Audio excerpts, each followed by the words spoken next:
E se é quarta-feira, tem o quadro Direito do Consumidor. Hoje não é diferente.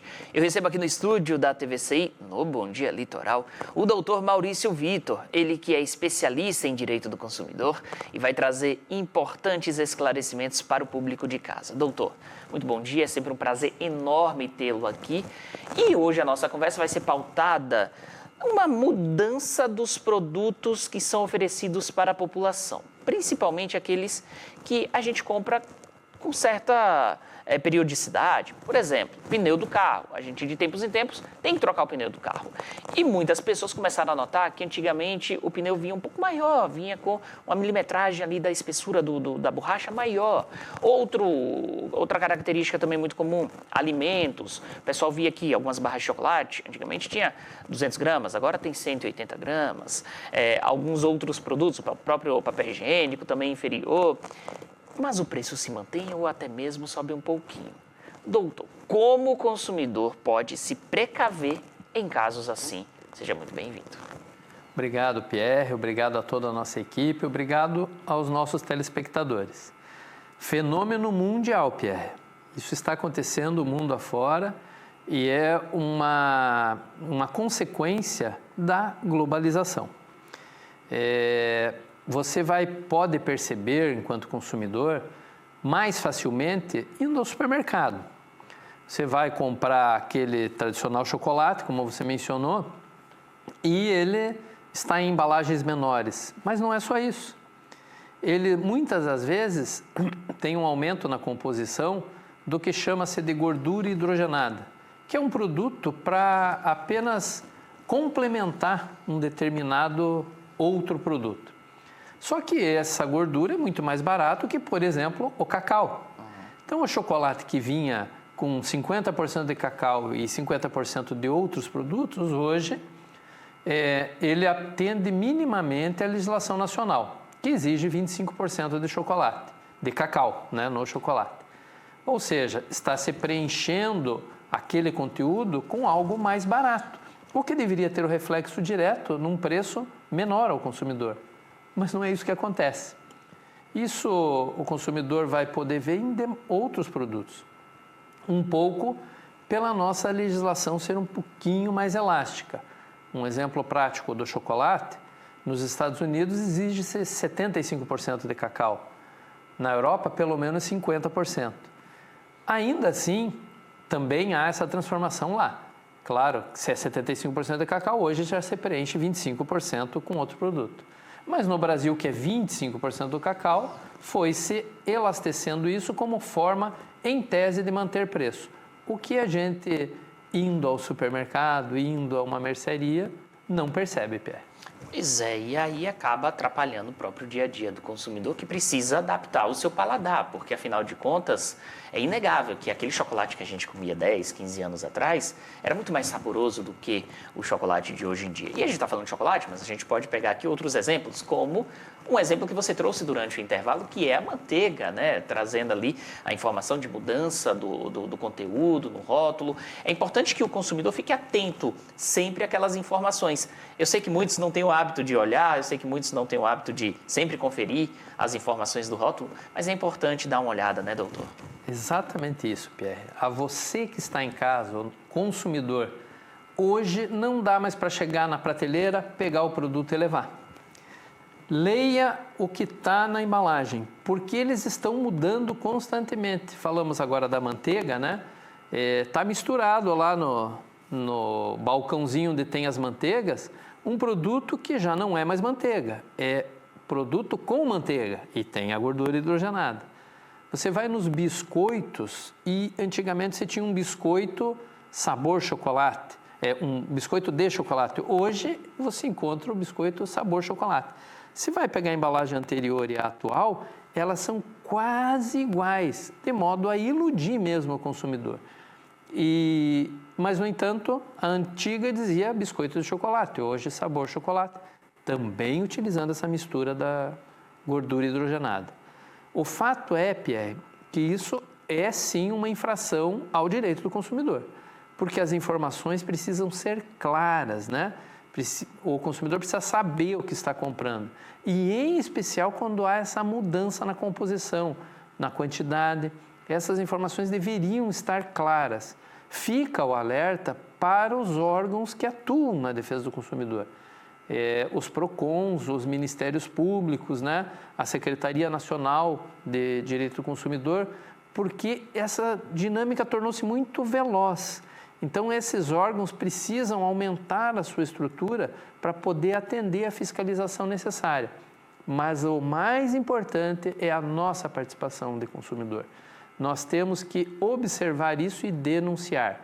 Quanto mais observação a gente tiver, mais elementos a gente tem para fazer denúncia e mais elementos esses órgãos têm para poder atuar em nossa defesa. Você falou inicialmente aí do pneu. Essa concorrência internacional de pneus mudou significativamente o mercado. Era, antigamente, obrigatório uma camada de 9 milímetros, pelo menos, de cobertura na carcaça do pneu, o que aumentava a durabilidade do pneu. Hoje não se tem mais isso. Reduziu-se isso por conta da concorrência internacional. Vieram pneus importados, muito mais baratos do que os nacionais, e aí esses pneus, quando você compra, você não faz ideia, mas a duração deles é menor. Obviamente, porque o preço menor tem que ter algum custo, né? Mas daí a indústria nacional também, para poder vender mais pneu, reduziu. Qual é o problema disso? Nenhum, né? Estamos comprando pneus mais baratos ou em tese menos caros, mas do ponto de vista legal há uma falha sim, porque era preciso, faz-se necessário avisar o consumidor. Olha, nós temos esse pneu aqui que antigamente durava 30 mil quilômetros, agora vai durar 20, mas ele está mais barato. Este aviso precisava ser feito ao consumidor, como também os órgãos de fiscalização e controle deveriam informar que aquele pneu importado que estava mais barato tinha uma menor durabilidade. Isso não está lá no selinho do Inmetro e deveria. Doutor, a gente até vai passar um pouquinho do nosso tempo hoje, porque a pergunta agora, primeiro ela precisa ser contextualizada e depois explicada para o público. Então vamos lá, uma telespectadora procurou a produção da TVCI para contar que 3 anos atrás ela contraiu um empréstimo bancário junto com uma instituição financeira. E aí ela, por motivos pessoais, acabou não conseguindo realizar o pagamento desse empréstimo. O nome dela acabou sendo negativado e depois de um tempo ela foi e decidiu procurar a instituição financeira, o banco, para poder realizar esse pagamento. Aí começa a dor de cabeça. Ela falava, olha, eu quero pagar. Ela recebia constantes telefonemas. O banco disse, a dívida não está mais aqui. Passou para uma empresa que comprou a dívida dela. Ela procurou essa empresa, a empresa falou, não está mais aqui, já esteve, mas não está mais. Agora está com outra empresa que comprou a sua dívida. Ela procurou essa terceira empresa, também não estava lá. E aí ela voltou para a agência do banco. E essa é uma situação que aconteceu em Paranaguá, a agência, inclusive, já tinha sido fechada. Continua uma outra agência, mas a que ela tinha contraído o empréstimo já não existia mais. E ela falando, olha, eu recebo várias ligações todos os dias e eu quero pagar, eu tenho condições de realizar a quitação. Resumo da ópera, um funcionário conseguiu resolver esse problema dela, depois de muito tempo e muito insistir. Doutor, pode o banco não conseguir cobrar ou não conseguir encontrar essa dívida, ela receber ligação de empresas constantes e pior, no SPC, no Serasa, no site do Serasa, tinha lá que a dívida era do banco, mas ela não conseguia pagar pelo site do Serasa. Pode isso, doutor? Bem complicado, Pierre, mas bem comum, tá? O consumidor dirige-se a uma instituição financeira, banco ou mesmo instituições de crédito particulares, faz um empréstimo, por alguma razão não conseguiu pagar. Passa-se o tempo, essas instituições têm convênios com as recuperadoras de crédito. Então, inicialmente vai para uma agência de cobrança ligada ao banco, depois para a recuperadora de crédito, que pode transferir para outras recuperadoras. Existe sim aí uma falha do Serasa, porque o Serasa recebe as informações das instituições conveniadas e registra, mas não se certifica de exigir um contato da empresa que está com essa dívida. Então, em tese, o consumidor está lá negativado no Serasa por uma dívida com o banco, mas o banco, devido ao tempo que passou, já repassou essa conta. E aí fica esse imbróglio, você vai receber ligações constrangedoras que não deveria estar recebendo, porque se você quer pagar e não acha para quem pagar, é totalmente ilegal essa cobrança, ela é abusiva e ela é passível, inclusive, de uma indenização moral ao consumidor. O Serasa, instituição responsável por registrar isso, também deveria ter a responsabilidade de estar registrado a negativação e tem que estar registrado com quem eu posso negociar para resolver esse problema. Então, tem 2 equívocos aí. Mas o terceiro é da própria instituição. Afinal de contas, você contratou com ela, não foi com ninguém mais. Então, em relação a essa instituição financeira que você fez o empréstimo, fez a busca do crédito, é com ela que você tem que se entender. E aí, no caso, a consumidora acabou resolvendo lá mesmo por uma boa vontade do funcionário. Mas se isso não acontecer, a nossa orientação é: envie uma notificação extrajudicial para a instituição, com aviso de recebimento, informando: eu quero pagar, estou negativada por conta desta dívida e quero pagar. Se a instituição não resolver, você dá um prazo de 5 dias, 10 dias para solução, vá ao juizado especial com essa notificação, a cópia, a comprovante dela, e faça uma consignação em pagamento exigindo a baixa da negativação. Isso pode ser feito por você mesmo, diretamente num juizado especial, ou, e o que a gente sempre aconselha, procure por um profissional da sua confiança para que você possa apresentar uma ação de consignação em pagamento e resolver esse problema pagando em juízo e baixando a negativação. Só para a gente finalizar, o nosso tempo já estourou, mas uma última pergunta. Mesmo depois que ela pagou a dívida, depois de todo esse problema, ela continuou por alguns dias e algumas semanas recebendo essas ligações.